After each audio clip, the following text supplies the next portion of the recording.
Hi everyone, it's September 19th, 2020. Wanted to give folks a virtual site visit for a location that most of us don't visit within the watershed. To try and get yourself oriented, you're looking at Mount Axtell, which means we're looking down the drainage of Coal Creek. Panning over to our east, you'll see the Crested Butte itself. And kind of in the near foreground, you're actually looking at the mine water treatment facility for the Keystone Mine. So why are we here? Well, we're here because of this beautiful, incredibly unique red landscape. Essentially, I'm standing on an iron Gossan.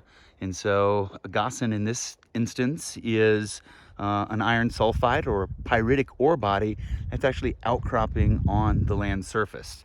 So we have an intact outcrop here. Really looking at the characteristics of the ore.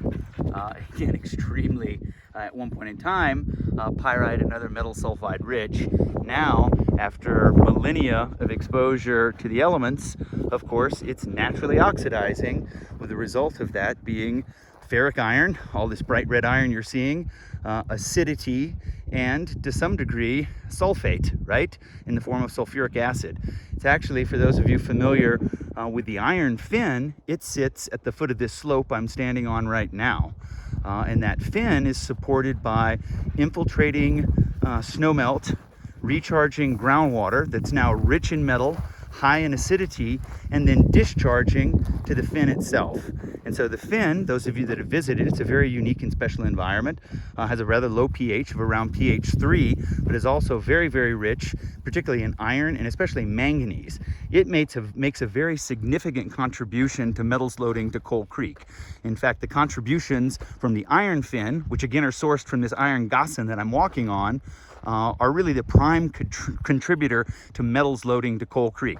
Certainly the two main mines in this area, the Standard Mine and the Keystone Mine, contribute, but those largely are being managed in a way that minimizes fluxes of heavy metals and acidity.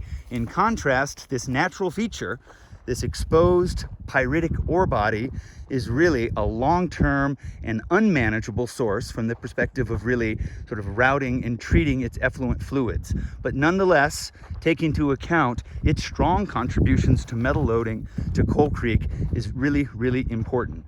Gorgeous day to be out here working in the high country, again, on the flanks of the hill slopes draining into Coal Creek.